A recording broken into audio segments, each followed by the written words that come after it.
Terrorizm, terror деген сөздерді біз жаңалықтардан көп ұғып жүрөбүз. Анан терроризмди бұл деген сөздү негизелеп ислам дини менен тыкыз байланыш экенин дагы билип жүрөбүз. Анткени кайсыл жерде террордук актылар болсо, жардыруулар болсо, биз жаңылыктардан угабыз. Муну исламчыл топтор же радикалдар, террордук уюмдар исламдык ушундай иш кылды деген сөздөрдү көп угуп жүрөбүз. Деги эле террор деген сөз эмнени билдирет? Терроризм, террор деген. Ал үчүн биз кыргыз тилинин түшүндүрмө сөздүгүнө кайрылып көрсөк, аякта эмне деген түшүндүрмө берет экен? Террор, коркутуу, зордук, зомбулук көрсөтүү саясаты, ошондой эле душманды өлтүрүп жок кылууга чейин алып баруу дейт. Террор деген бул жардыруу эмес, коркутуу, зордук, зомбулук көрсөтүү саясаты. Ал эми жардыруу бул коркутуунун бир ыкмасы.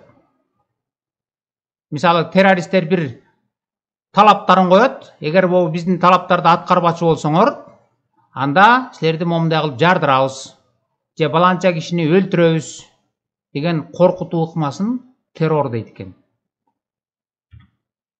Ал эми террорист деген бул террордук актыларга катышуучу же аны жактоочу, уюштуруучу дейт. Террорист бул террордук актыларды ишке ашыруучу адамды террорист дейт. Ал эми террор деген бул жардыруу эмес, коркутуу. Ошондуктан биз айткандай, террор же терроризм бул ислам менен тыкыз байланыш. Анткени Куранда, хадистерде ушул террор жөнүндө өтө көп айтылган. Анда эмесе азыр ошол Курандан карап көрсөк аяттарын.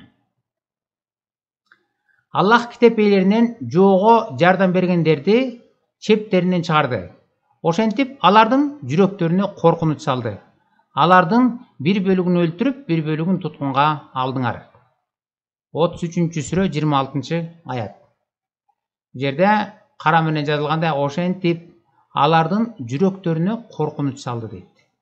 Ошондо коркунуч деген сөздүн ордунда англисчесинде котормолорунда жалаң террор деп турат. Террор. Карап көрөлүк азыр мына англисчеси 33-сүрө 26-аят. Бул мусулмандардын өздөрүнүн сайты, мына өзүңөр ачып карасаңар болот интернеттен, quranx.com. Бул жерге кирип туруп, бул жерге сүрөсүн жазасыңар, бул жерге аятын жазасыңар, анан go десеңер эле чыгат. Мына 33-сүрө 26-аятта биз эмеле окуган кыргызча аяттын которулган. Бул жерде англисчеси турат. А жерде мына cast terror into their hearts дейт. Cast terror into their hearts. Террор, жүрөктөрүнө террор салгыла дейт. Кийинки аят. Имансыздардын жүрөгүнө Аллах өз китептеринде кабарлабаган шериктерди кошкондугу үчүн коркунуч салабыз. Алардын бара турган жайы тозок. Залымдардын, капырлардын жайы кандай жаман. 3-сүрө 151-аят. Имансыздардын жүрөгүнө Аллах өз китебинде кабарлабаган шериктерди кошкондугу үчүн дейт. Аллахтан башкага ишенгендердин баарысын, мисал үчүн бул жерде Иса Теңирге ишенген христиандарды булар Аллахка шерик кошту деп эсептейт дагы, анан жүрөктөрүнө коркунуч салабыз дейт. Аларды коркутабыз дейт. Ошол мына коркунуч салабыз деген жеринде англисчесинде дагы террор деп турат. Мына 3-сүрө 151-аятта карап көрөлүк. 3-сүрө өзүңөр көрүп аткандай 151-аят. Бул жерде we will cast terror into their hearts дейт. Жүрөктөрүнө террор салабыз, коркутабыз.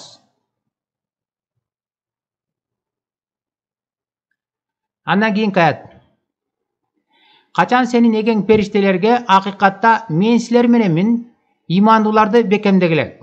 Мен капырлардын жүрөгүнө коркунуч салам. Алардын баштарына жана манжаларына ургула. 8-сүрө 12-аят. Бул жерде дагы Куранды болушунча башка сөздөр менен алмаштырып, жумшартып, жеңилдетип которгонго аракет кылышкан. Анткени бул жерде айтып атпайбы? Алардын баштарына жана манжаларына ургула. Эмне менен ургула? Мушту мененби? Балка мененби? Орусчасында так жазылып турат. Алардын баштарын кыя чапкыла деп турат. Манжаларын кыя чапкыла деп. Орусчасына окуп көрөлүк ушуну. Вот твой Господь внушил ангелам: я с вами, и укрепите тех, которые уверовали. Я же вселю ужас в сердца тех, которые не веруют. Рубите им головы и рубите им все пальцы. Баштарын кыя чапкыла, манжаларын кыя чапкыла. А мен болсо, я же вселю ужас в сердца тех деген. Алардын жүрөктөрүнө коркунуч салам деген. 8-сүрө 12-аят, шунун англисчесин карап көрөлүк. Мына 8-сүрө 12-аятта эмне деп турат? I will cast terror into the hearts. Мен алардын жүрөктөрүнө террор салам. Террор, коркунуч салам дейт. Ошентип коркунуч салам деген жерлеринде бардыгында террор деп турат. Террор, коркутуш керек алар деген. Жана Куранда толтур аяттар бар. Жана коркуткула, мен да коркутам деген Аллахтын. Ошол аяттардын бир нечесин окуп көрөлүк. Аллахтын душманын, өз душманыңарды жана башка силер билбеген, бирок Аллах билген душманыңарды коркунучта кармоо үчүн аларга каршы күч кубат жана атчандарды толук даярдыкта кармагыла. Силердин Аллах жолунда сарптаганыңар өзүңөргө толук кайтарылат, адилетсиздик кылынбайт. Кийинки аят. Биздин белгилерибизди жибербегенибиз мурунку коомдор аларды жалганга чыгарганы үчүн гана болду. Ошондой көрүнө далил катары Самуттарга төө жибердик. Бирок алар зулумдук кылып өлтүрүштү. Биз белгилерибизди коркутуу үчүн гана жөнөтөбүз. 17-сүрө 59-аят. Аллахтын азабы болсо аларга күтпөгөн тараптан келди жана алардын жүрөгүнө коркунуч таштады.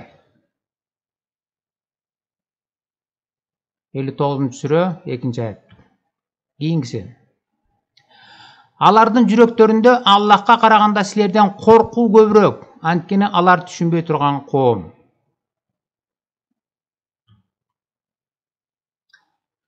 Эми хадистерге өтсөк.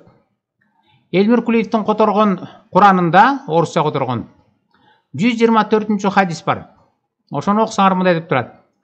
Передают, что Абу Хурейра рассказывал, что посланник Аллаха сказал: «Мне дарованы ключи к словам, и я одерживаю победу благодаря страху, который вселяется в сердца моих врагов». Абу Хурейра айткан. Аллахтын элчиси же Мухаммед мындай деп айткан. Мен жеңишке душмандардын жүрөгүнө коркунуч салуу аркылуу жетем деген. Я одерживаю победу благодаря страху, который вселяется в сердца моих врагов. Так эле ушул хадистин, Кулиевдин которгон Куранда жазылган хадисти биз Sunna.com деген хадистерден көрө алабыз да. Мына Sunna.com жерде. Так эле биз окуган хадистин англисчесинде бу жерде жазылып турат. I have been helped by terror in the hearts of enemies. Мен террордун жардамы аркылуу душмандардын үстүнөн жеңишке жетишкем дейт. Кийинки хадисте жазылып турат. I have been helped by terror in the hearts of my enemies. мен террор аркылуу, душмандардын жүрөгүнө террор же коркунуч салуу аркылуу мен жеңишке жеткем дейт.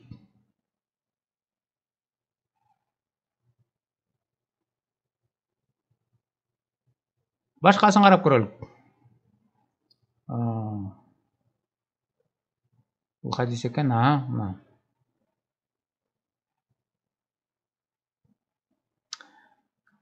I have been helped by terror in the hearts of the enemies.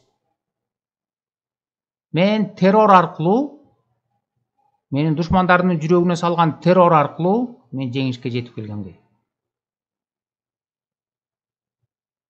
Ошол эле хадистин эмеле англисчесин окудук. Ошол эле Элмир Кулиевдин которгон Куранында дагы мындай деген хадис бар. Аны силер 694-бетте 241 номурдагы хадисти ачсаңар, мындай деп жазылып турат. Одно из отличий мусульманского шариата от законодательств предыдущих божьих посланников заключается в том, что мусульманам позволяется брать себе военную добычу. Мусульман шариатынын өзгөчөлүгү бул башка пайгамбарлардан айырмаланып, басып алган жерден военный добыча алганга мусулмандарга укук берилген дейт. Басып алган жерден мал мүлкүн, ал турмак аялдарын дагы тартып алсаң, олжа катары военный добыча. Бул атайын берилген, шариат жолу менен атайын уруксат берилген дейт. Ошондой эле ар жагында эмне дейт? Передает Джабир, Абдуллах рассказывал, что пророк сказал: «Мне даровано 5 вещей, которых не было удостоен никто прежде. Я одерживаю победу благодаря страху, который вселяется в сердца моих врагов на расстоянии пути месяца». Мен жеңишке адамдардын жүрөгүнө коркунуч салуу аркылуу жетем дейт.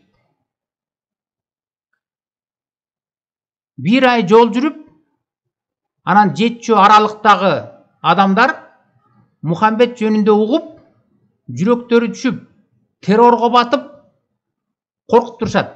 Ошондой коркутуу аркылуу анан мен жеңишке жетишем дейт. Я одерживаю победу благодаря страху, который вселяется в сердца моих врагов на расстоянии месяца пути. Өзүңөр бул жерде көрүп аткандай, террор же террорист деген бул жардыруучу эмес. Бул коркутуучу. Адамдардын жүрөгүнө коркунуч салып, ар кандай ыкмаларды колдонуп, кээ бири жардыруу болсо, кээ бири өлтүрүү, кээ бири башка ыкмаларды колдонуп, адамдардын жүрөгүнө коркунуч салат, же террор. Ошентип терроризировать этип, коркутуп, анан өз максатына жетет, өз талаптарын аткартат.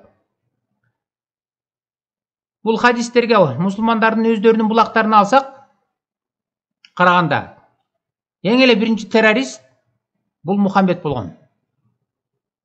Баарынан күчтүү террорист Мухаммед болгон. Анткени ал bir ay жол жүрүп жетчү аралыктагы адамдар Мухаммед жөнүндө угуп, террорго батып жүрөктөрү түшүп турчу. Ошондой коркутуу аркылуу мен жеңишке жетчүмүн деп атпайбы. Ошондуктан таң калыштуу эмес. Жана силер жаңылыктардан угуп атканда, жана террордук уюмдар, исламисттер, радикалдар террордук акты кылыптыр, bir жерди жардырыптыр, коркутуптур, үркүтүптүр деген, бул таң калыштуу нерсе эмес. Анткени коркутуп, үркүтүү, терроризировать этүү бул исламдын жаратылышы. Бул исламдын табияты.